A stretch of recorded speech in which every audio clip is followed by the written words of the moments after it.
Joël, my life, c'est ma maison. Bonheur en vrac comme un doux frisson. Sous le soleil du Portugal doré, des aventures folles à partager. Danser, danser sous la lune zen, cuisine des rêves à chaque semaine. Joël, my life, c'est tout ça en moi. Un monde de passion qui bat la joie. Un grain de folie dans chaque vidéo, le cœur qui bat sur un tempo. Des saveurs d'ici et d'ailleurs, un mélange doux comme le bonheur. Regarde bien là où je vais, c'est un chemin. Danser, danser sous la lune zen, cuisine des rêves à chaque semaine. Joël, my life, c'est tout ça en moi. Un monde de passion qui bat la joie. Un pas en avant sous les étoiles, la vie s'enroule dans une toile. Zen et fou, c'est mon univers. Un éclat de rire dans l'air.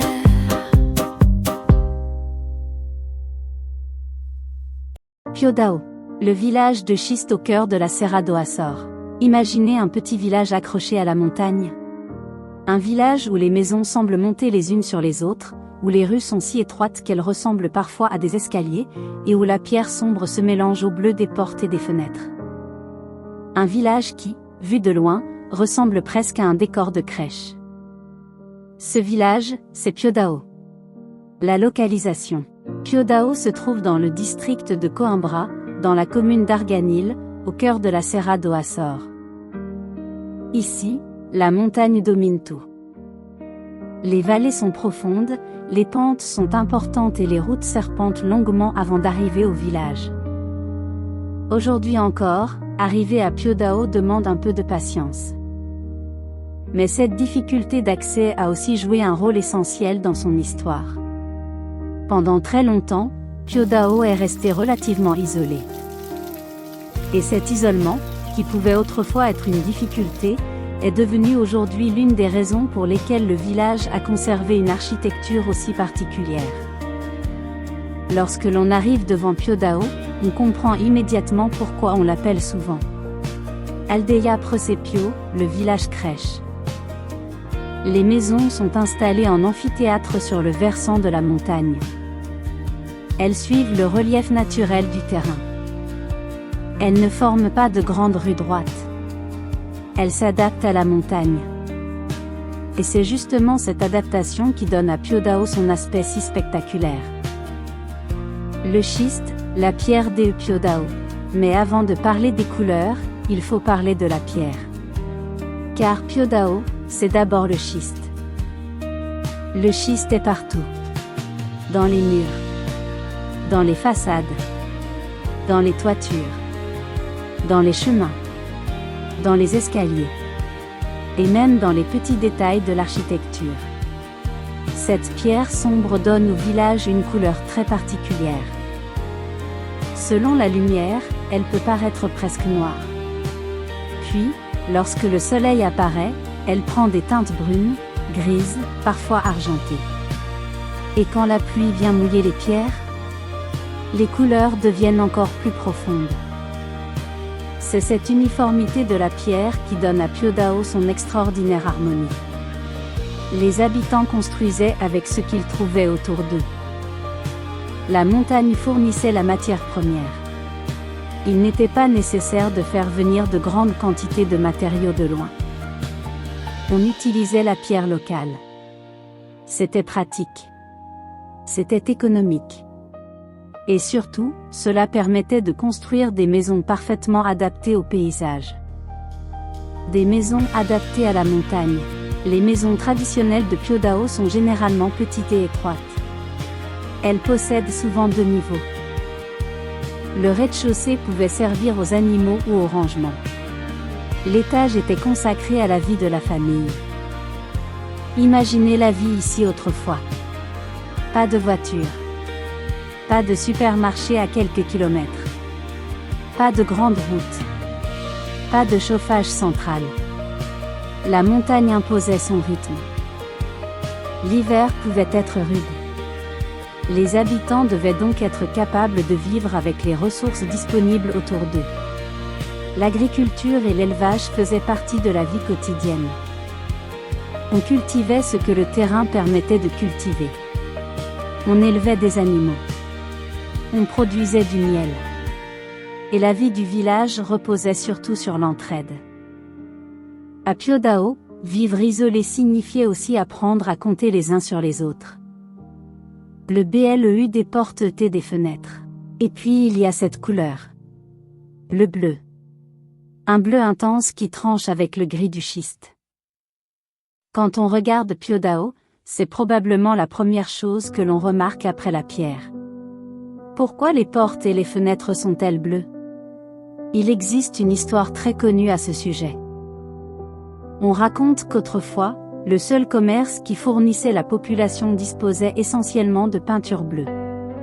Et comme Piodao était très isolé, les habitants ne pouvaient pas facilement aller ailleurs pour acheter une autre couleur. Alors, petit à petit, le bleu est devenu la couleur du village. Cette histoire est souvent racontée aux visiteurs.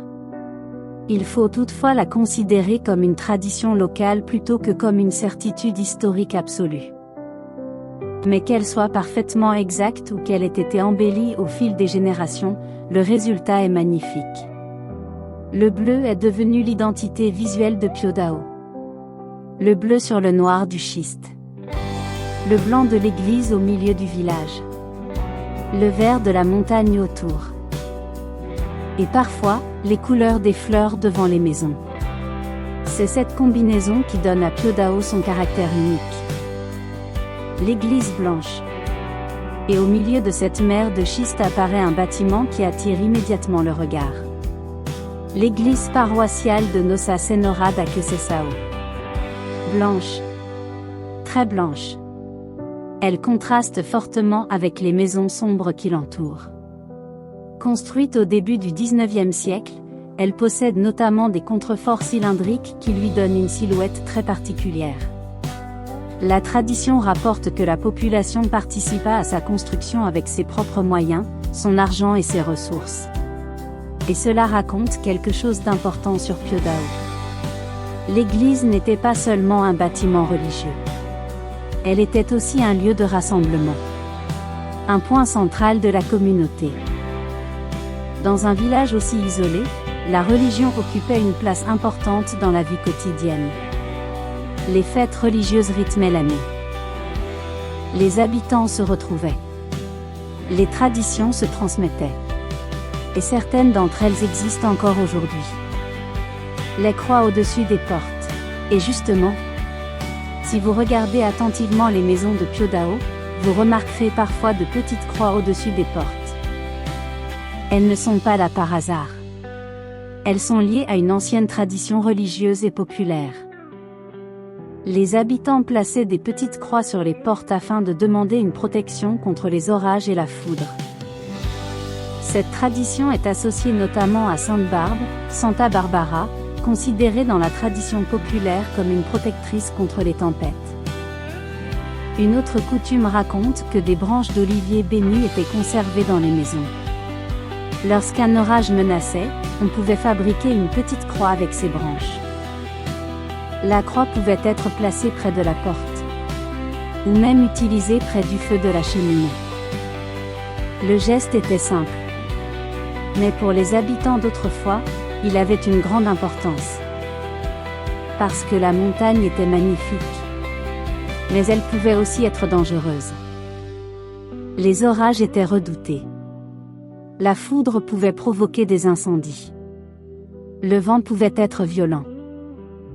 Et lorsque l'on dépend entièrement de sa maison, de ses animaux et de ses récoltes, la protection de la famille était essentielle. Ces petites croix sont donc bien plus qu'une décoration. Elles témoignent d'une époque où la foi, les croyances populaires et la vie quotidienne étaient intimement liées. Les habitants. Mais qui vit aujourd'hui à Piodao? C'est peut-être l'une des questions les plus intéressantes. Car lorsque l'on visite le village, on peut avoir l'impression qu'il est entièrement consacré aux visiteurs. Pourtant, derrière les portes bleues, il y a des maisons. Et derrière ces maisons, il y a des histoires. Pendant des générations, des familles ont vécu ici. Elles ont travaillé la terre. Elles ont élevé des animaux. Elles ont récolté le miel. Elles ont entretenu leur maison. Elles ont élevé leurs enfants. Puis, comme dans beaucoup de villages de montagne du Portugal, une grande partie de la population est partie. Les jeunes sont partis chercher du travail dans les villes. Certains sont partis vers Lisbonne. D'autres vers Coimbra, Porto ou même à l'étranger. Petit à petit, la population locale a diminué et a vieilli. Les données démographiques montrent cette forte diminution au fil des décennies. La freguesia de Piodao comptait 120 habitants au recensement de 2021, toutes localités de la freguesia confondues. Cela peut sembler peu. Mais derrière ce chiffre, il y a une réalité humaine. Chaque départ signifie parfois une maison qui reste vide. Une voix de moins dans une rue. Une tradition qui risque de disparaître. Et pourtant, Piodao continue de vivre. Les traditions. Certaines traditions ont disparu. D'autres ont changé. Et certaines continuent à être transmises. L'artisanat en fait partie. On peut trouver des objets fabriqués avec des matériaux traditionnels. Des reproductions des petites maisons de schiste. Des objets en bois. De la vannerie. Et différents produits liés à la gastronomie locale. Le miel occupe également une place particulière dans l'histoire de Piodao. L'apiculture a longtemps représenté une activité importante pour les habitants. Le miel faisait partie de l'alimentation et constituait aussi une ressource économique. Aujourd'hui encore, lorsque l'on découvre Piodao, il faut prendre le temps de découvrir ses produits locaux. La broa de batata, le miel, le fromage de la région, les liqueurs et d'autres produits traditionnels. Parce qu'un village ne se découvre pas seulement avec les yeux. Il se découvre aussi avec les odeurs, avec les goûts, avec les rencontres, et avec les histoires racontées par ceux qui y vivent. Les rues de Piodao. Pour découvrir Piodao, il faut marcher. Il faut laisser la voiture. Et surtout, il faut prendre son temps. Les rues sont étroites. Elles montent. Elles descendent. Elles se croisent. Parfois, on ne sait même plus exactement où commence une rue et où finit un escalier. Mais c'est précisément cela qui fait le charme du village. Chaque détour révèle une nouvelle maison. Une petite fenêtre bleue. Une vieille porte. Une croix. Une fleur. Un morceau de schiste. Et soudain, en levant les yeux, on découvre la montagne. On comprend alors que Piodao n'a pas été construit contre la montagne. Il a été construit avec elle. Piodao la nuit. Et puis vient le soir. La lumière naturelle disparaît peu à peu. Les montagnes deviennent sombres. Les maisons de schiste se fondent dans la nuit. Et les lumières du village s'allument. C'est à ce moment-là que Piodao ressemble véritablement à une crèche. Les petites maisons éclairées semblent accrochées à la montagne. De loin, on pourrait presque croire que des centaines de petites lumières ont été posées une à une sur le versant. C'est une image magnifique. Et c'est aussi l'une des raisons pour lesquelles Piodao est devenu célèbre. Mais il y a quelque chose de plus profond derrière cette image. La lumière fait ressortir les maisons. Elle montre leur disposition. Elle révèle le travail des générations précédentes. Des hommes et des femmes qui ont construit avec leurs mains un village parfaitement adapté à ce terrain difficile. Un village qui a survécu. Piodao a connu beaucoup de changements. Il a connu l'isolement. L'exode rural. La transformation des modes de vie. L'arrivée des visiteurs. Le développement du tourisme. Et plus récemment, les incendies qui ont frappé les montagnes environnantes. Pourtant, lorsque l'on regarde le village aujourd'hui, on retrouve encore l'essentiel. La pierre. Le bleu. Les petites rues. Les maisons serrées les unes contre les autres. L'église blanche. Les montagnes. Et quelques petites croix au-dessus des portes qui rappellent les anciennes croyances. Piodao a été classé comme bien d'intérêt public et fait partie des villages historiques du Portugal. Mais sa valeur ne se résume pas à son classement. Sa véritable richesse est ailleurs. Elle est dans son histoire, dans son architecture, dans ses traditions, et surtout, dans les personnes qui ont fait vivre ce lieu.